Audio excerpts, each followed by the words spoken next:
Hello, all of you super user fans. So excited to be back here with a webcast podcast. And I am here with my friend Ellen Kumar from GP Strategies. Hey, Ellen. Hi. So excited that you're on with us. This is a perfect topic. Ellen and GP Strategies, longtime supporter of our super user community, always available to come in with super great topics that are a great fit in our community because they work with super users as a part of what they do. So really excited to have you here, Ellen, and let's dive into this great topic I think everyone's really going to love. Okay. Absolutely. And you want me to kick it off, Ginger? Yeah, that'd be great. What we're going to be talking about today is the hidden costs of user errors. And subtitle, does one user error really matter? Well, we're going to talk about why it does. Yeah, Ellen, I love this topic so much, and you can go over to the next slide, and I'm just going to kind of just chime in a little bit here. Okay. This is so great because I feel like over the last few decades, as we've ushered in the ERP systems, and now it feels like we're going through a little bit of a transition with all the digital transformation and cloud and software as a service. And now we're starting to really see this topic, excuse me, of end user errors and end user adoption really raise up. So it makes me really happy. Right. And just to clarify today, we're going to be talking about human errors. People discuss system errors and human errors. Let's talk about the ones that are due to our either lack of skill or possibly making mistakes. We're not going to dive into those that are deliberate or violations, just really the skill-based errors and the mistakes today. Yeah, I love that. And that never happens, right? I can't even tell you. But what happens is it does. I mean, we're all prone to them. But when you are a super user, those around you making errors inadvertently just really has it has the means to ratchet up your stress level, because you figure out, or someone tells you that there's errors, and then you feel obligated to spend time correcting them. Just, it's not a great situation. Yeah, and I would even add into that, sometimes we get the situation where the errors, people know that there are errors that are coming to them, but don't want to take the time out to go and help somebody correct the errors because they might not even know they're making those errors. Right. But everyone's super busy. So here, I'll just go fix it. And that just amplifies the problem, right? Yeah, and you can get into a bit of martyrdom and such too. Yeah, it's my job. I've got to go do it. Yikes! But really, it's just a stressful thing. They could be just spelling errors. They could be mathematical data entry errors. I mean, that's what we're going to talk through here in the next, in this conversation. Even a spelling error has ramifications. I mean, if it gets missed and then into communications, people think you don't do QA. Data and numbers can have a whole level, another level of stress around them because they can impact forecasts or figures that people are publishing. And again, it leads to the public perhaps, or your customers thinking you're not doing such a good job, internally reviewing your own data or spelling or communications. Oh yeah, absolutely. And I think about a simple spelling error. Mm-hmm. What if I make a simple spelling error on master data in a customer's address? Yes. A shipping address, and a box gets shipped to the wrong location, or a part gets shipped to the wrong location because of a spelling error. So yeah, it can absolutely hit the bottom line. But you know what I have found over my decades in this is we have this big, huge mound underneath the carpet. Yes. And that's all those errors that we just keep sweeping under the carpet. And I think you're with me hand in hand, Ellen. Let's stop sweeping this under the carpet. Let's do something about it. Yep, exactly. You know yourselves that when you find errors, some may be in a category that you understand exactly what you need to do. Others, you need to research what's exactly the right answer. Where do I have to go? Who do I have to involve to correct this? And then it doesn't stop there. There's a cycle that will continue unless you go back and do remediation. And the remediation could be retraining. It could be republishing documentation that wasn't detailed enough. There's levels of effort involved here. And Ellen, I want to ask you the question, because you're out there all the time with these customers. Have you seen that there's a lot of remediation or interventions that aren't happening that need to be happening? Yeah, I think people do a lot of correcting it themselves, or not people, super users, managers, leaders do a lot of corrections, but then don't communicate what they found, what they did, why it happened, and how to do it correctly.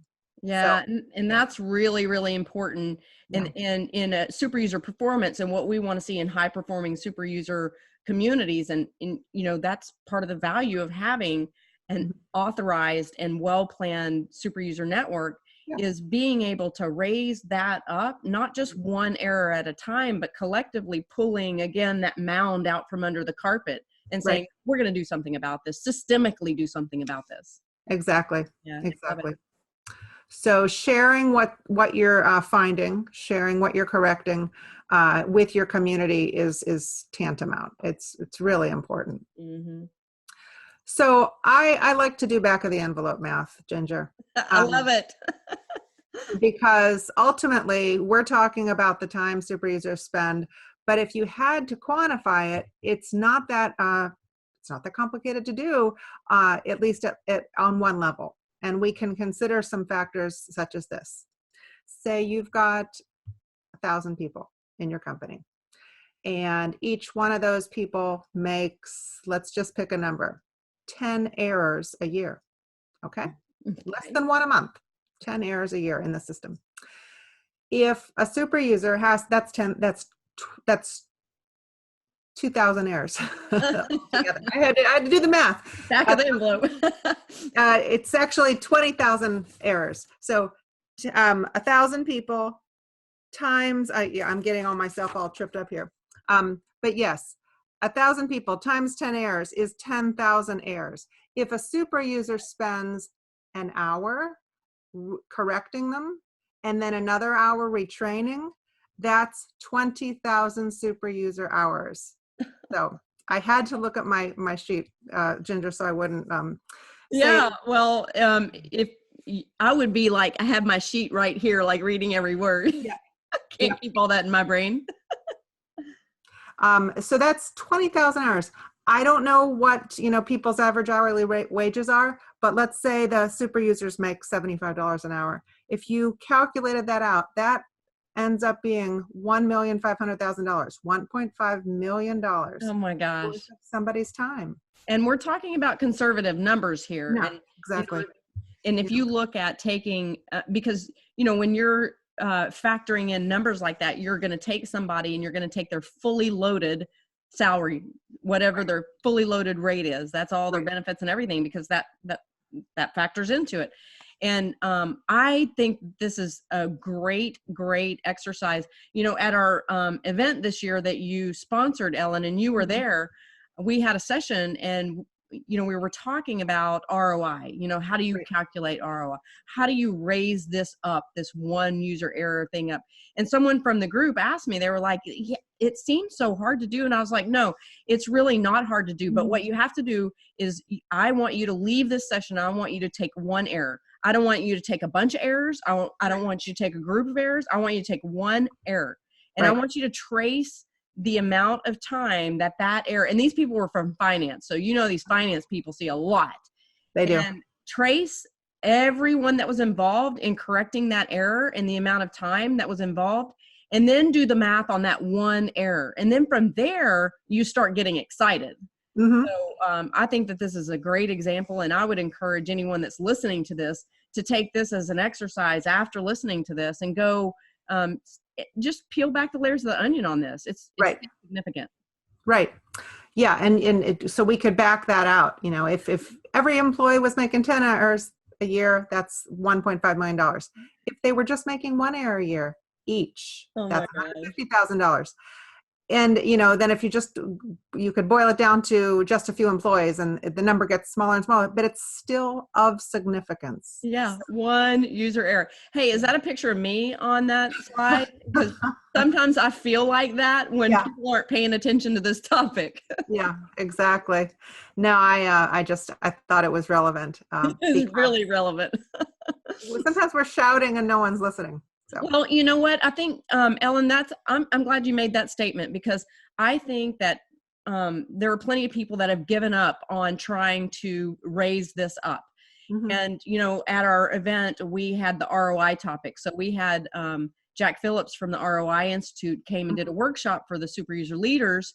And, we had that great video at lunchtime. Yeah. And now bringing the ROI Institute into this to start taking things like this and actually making a real ROI case on this, so the executives can't ignore this anymore. And it's not that they're ignoring it. We're not telling the story in the way that's compelling for them. But $1.5 million on a simple case, right? That gets my eyeballs. Yeah, and as our mutual friend Mal Pullen used to say, love Mal. So what? So what?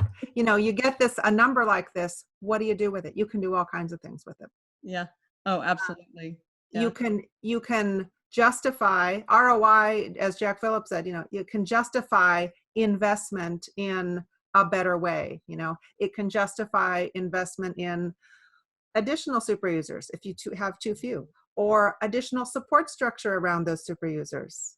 Yeah. And even, justify spending money on things that you might need to be spending money on, like the remediations that aren't happening that we talked about. But also you start looking forward and saying, what's this customer impact or vendor impact? How are we impacting them?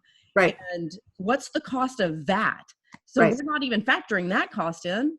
No, that's next though. In fact, a great segue.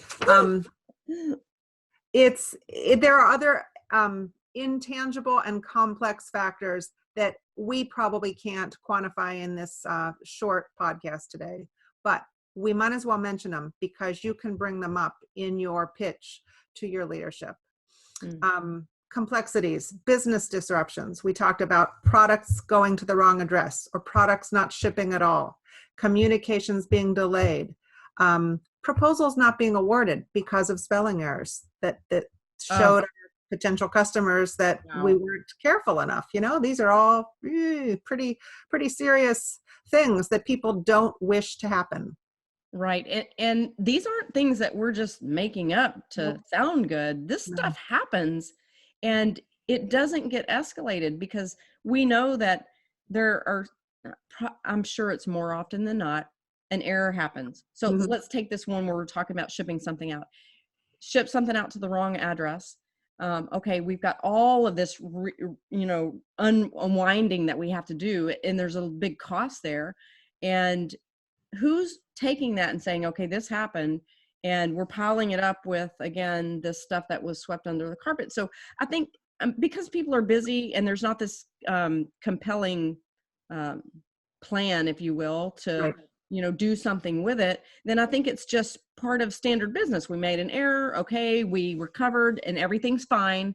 And that's the story everyone gets, is we fixed it and everything's fine.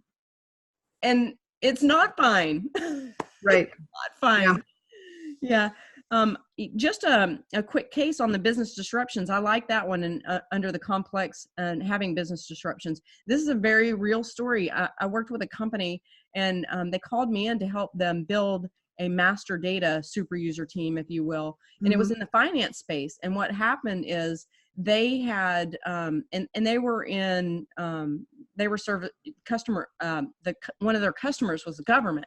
So you know how complex that is. Right. Well, they had payments stopped. So the government had stopped payments on a program because they were getting invoices that were incorrect, and they had told them that they needed to correct them. And so when they kept coming out incorrect, then there was an actual business process stop that impacted the bottom line because the payments were stopped. So that's a grumpy day for a CFO, and it did get his attention, but it got his attention at the end of the line.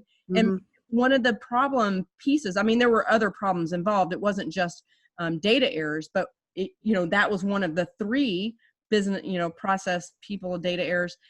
So what was found out is that there were people that were making data errors that had no idea that they were making data errors. And when they went down to the line to invoicing, the invoicing just popped out with the errors because it had happened upstream.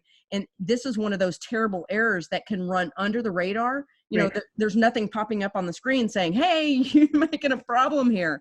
And that's one of the big problems. And I was like, wow, now that's a compelling case. And, you look at that and go, you got the CFO's attention, but you got it too late. And in the wrong way. And in the wrong way, right. So very real cases. Right. So, and a lot of words on the right side of the slide there that you really don't want to diminish either. The value of your brand, workplace safety, morale, the way people feel about coming into work. These are all things that can be results of errors. One error. Yeah. Oh, for sure. Yeah. So calculating dollar cost and then just discussing these more complex factors all feed into why one user matters. Mm-hmm. Ginger, I did want to go through a case study if you Great. have some time. Yeah. I think we've definitely got a little time. Okay. Well, this has to do with a situation many of us are familiar with. Customer with multiple plans was going live with a new ERP software platform, and they wanted to minimize the error rate associated with going live. They had heard from others, that this can be a time of chaos and a lot of unrest. And they decided that they would be trying to implement something they called an integrated job performance model, which is a combination of training, super users, communication before the fact, et cetera, kind of a blended solution of elements. And they actually set up with across their multiple plants, a comparative study. 5 plants did not use the integrated job performance training and super user model, and 1 plant did. And so across their enterprise, the plants that did not use the most holistic and integrated solution for communications and training ended up with thousands of user application errors. Wow. I mean, it was market the difference. And the one plant that did, they got the good feeling, and people got attention, and they were communicated to, and they were talked to and paid attention to. Far fewer errors. In fact, wow. Less than 10 fingers here. So that is a compelling case for sure. And for anyone listening to that's been through, or listening to us today, that's been through ERP implementations or any large scale implementation. It doesn't even have to be ERP. It can be whatever it is. Mm-hmm. Shutting down or slowing down processes. Right. It's bad for everyone. It's very, very stressful. Yeah. Plant shutdowns are bigger than user errors. Plant shutdowns are massive costs. So we don't even want to go there. So. Yeah, right. It was a good case study, and it was something we were involved with, and so we could document it. And, that's nice. So I think what stands out to me is when you support your super users, you're trickling down support across to all the enterprise users. Mm-hmm. So, I mean, there's a best practice. There's a very compelling story that if you secure funding and support for a super user network, and then you assess the needs across the enterprise, not just training, but, all sorts of aspects of support. What are people going to need? Who are they, what are they going to, what's going to make them feel like they were listened to? Set up, establish, and then use communication channels. I know a lot of companies that establish communication channels, but then they're silent. And if they're not being in use, they're not in use, then they're not doing anyone any good. Yeah, and that's a great case for the super user network. So when you do have that authorized and planned, I mean, think about it as an organizational entity in your company. So it you raise it up and it survives and thrives, but there are specific things you can do, a model you can follow for that. And when there's that program or that network in place, then the ownership of that, I mean, these people and the program, they feel intense ownership for this and making it happen sustainably. So, and then continuous improvement within there. So really, really important. And I think we're just now starting to scratch the surface, Ellen. I mean, we've been pounding the drum for years now, for me, decades. But yeah, for the super user network, SunSource, I mean, we're we're not even out of diapers yet, but we're now seeing that people are starting to raise their eye and say, what is this thing? I mean, the stories are getting more and more compelling. So you raise a great point. It's not just about one user error, and it's not just about let's go and make sure that we correct that during a project, but let's get this longer term and deeper support in place. Yeah, definitely. And then I like the idea of iterations. You design, you assess the needs, you design, you build, then you pilot. And you ask people for their feedback during a pilot. And then it's like using, just like using a communication channel. If you ask for feedback, what should you do? Incorporate it. So amazing. It's not rocket science, but it applies, it does require some rigor. And I think that's what scare people away sometimes. There's lots of steps here. We can just kind of go with, what's in our, head. We'll just go with it and we'll roll it out, quickly, or we'll roll it out to everyone at the same time. Who has time to pilot? Yeah. And I think that people, I'm not everybody, but some, because I've heard this in the past, are a little bit afraid of taking that feedback because now I have to do something with it. And what I tell them is you don't have to incorporate everything that you get in, but what you do have to do is you have to disposition it. Yes. So dispositioning, I think, is a great word. And it helps people to feel better about that because you don't have to incorporate everything. And like within super user networks, healthy ones, they've got this whole dispositioning process, which means we know what to do with that feedback when it comes in. And it doesn't mean that you automatically have to bring it in, but you do have to have a proper and defendable and I would say trustworthy disposition process. Right. I'm writing down disposition, not incorporate, because I think that's a nice distinction, Ginger. And it gets away from the fear of, well, if I collect it, then I actually have to make 100% of the changes. No, not at all. That's right. In fact, when we create content, custom content for customers, and we send it to our customers for review, it's a normal design, develop and review cycle.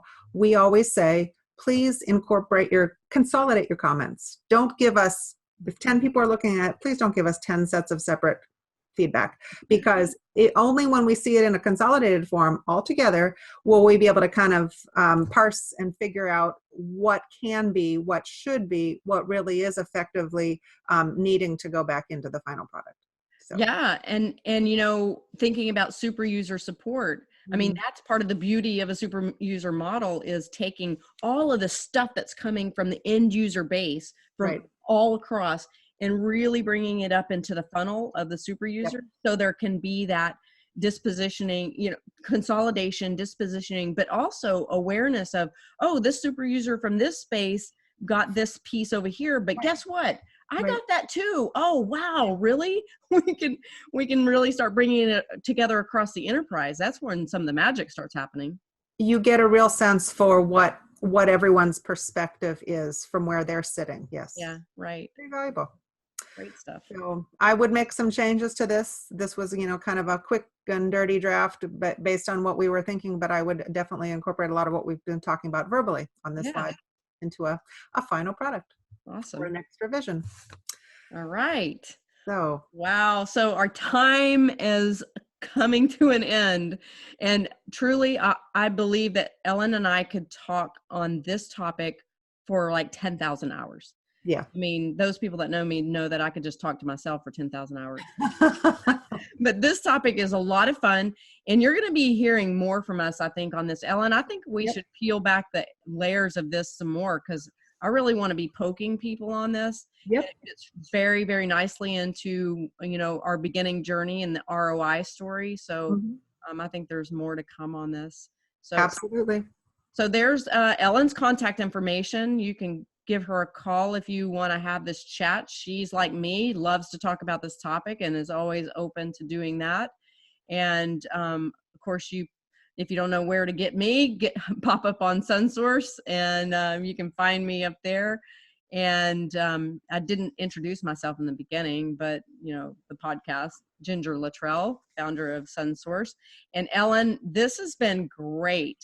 Thank you so much for getting on with me. I love this topic. I thought it was really good. You put some really great slides together that really helped to drive home some of the points. So I really, really appreciate you getting on with me. Appreciate the opportunity, as always, Ginger. All right. Well, everyone, thanks for listening in, and stay tuned for our next episode. And of course, go be super.